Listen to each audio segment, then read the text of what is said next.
Mitä vittu? Täällä Landel vittu ihan persees. Täällä on vittu lavereja. Otsaa. 2001 ja vittu kesä ihan perseelle mennyt täällä vittu lohja saatana Lande paskamestas. Okei. Ei vittu, Landelle ei kestä kuuppaa. Tulee mieleen kun joku amis mua pellon laidas mulkkaa. Kuokka kädessä vittu sapaat paskassa, kun joku vittu sika pyörii pellossa. Stadis on kyllä vittu lungi kun tähän vertaa. Landelle en tuu enää yhtään kertaa. Todellakaan, kun stadis astui dösää. Se oli paha, moka jäi dösäst kun astuin ulos oli lohjal. Toisin sanoen, vittu pohjal, amiset kaas niitten paskoon lautoil paska rinki ja popitti jotain vittu Toni Halmeen viikinki. Hei, kuinka puuskis voi vittu olla olemassa? Landejen täytyis todellakin tsema mechi. Helsingissä asunut koko ikäni, tällaiset landet vituttaa, sanoo sisäinen ääni. Ja illalla nää pellet, jotka Suomi rokki dikkaa, ajaa paska rinki autol ja puukko hippaa. Leikki, vittu Landel meno on ihan saatana feikki. Onko ne peräoja ja pärnänen? Kato, niillä on uusi. Joo, kato, ne on ostanut uuden piikin. Siinähän ne mennään. Noin, jätkät vähän laista. Kyllähän tuosta. Taas lähtee rillillä käymään, eikä sitä tähän aikaan vielä. Mennähän me illalla sitten. Käy hakemassa vaan meiltä Matstaa tuolla.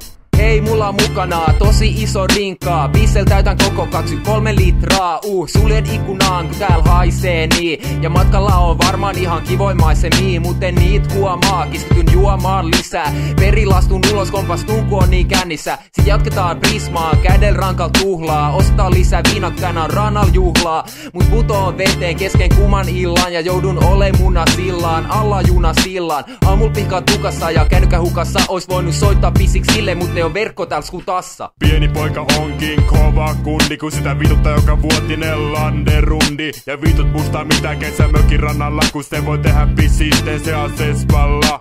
Pieni poika onkin kova kundi, kun sitä vituttaa joka vuotinen landerundi. Ja vitut mustaa mitä kesämökin rannalla, kun se voi tehdä pissisten se asespalla. Yes, tänään lähes stadiin. Toivottavasti dösä menee luja, vois vaikka sladi. Kun pääsen dösästä tulos kampissa, ohi kävelee joku 1000 kuumaa kissaa. Niitäkään ei Landella nähny, siellä oli vaan sikoja, joilla oli ähky. Turha mun on teille valehdella, mua todellakin vitutti ne amikset siellä Landella. Jou Otso, no eiks yhtään kaaliinota, kun näitten speden elämä on joku paska Toyota. Eikä edes haittaa, vaikka stadissa on muutama somali. Kuhan täällä soi vittu, joku vittu neppu normaali. Jees, Lohja on meidän olin paikka, mä kuulen. Lähetään kotiin. Joo, oli aika ja olvin paikkaa on tietty jääkaappi. Se jää taakse kuten myös toi vanha paatti, josta tuli mieleen yks vanha juttu, jonka voisin kertoa. Kuunnelkaa. Koitin ampua sorsaa, mut osuin toiseen veneeseen. Luotin kimpos mastosta ja sieltä mun perseseen. Sit lähetin sairaalaan, mut ne ei osannut hommiaan. Otti ulos munuaisen, luodin sijassa. Silloin päätin etten ikinä lähtis Landelle enää. Mieluummin vaikka varuuteen sit ens keväällä. Pieni poika onkin kova kundi, kun sitä vituttaa joka vuotinen landerundi. Ja vitut mustaa mitä kesämökin rannalla, kun se voi tehdä pissisten se asespalla. Pieni poika onkin kova kundi, kun sitä vituttaa joka vuotinen landerundi. Ja vitut mustaa mitä kesämökin rannalla, kun se voi tehdä pissisten se asespalla.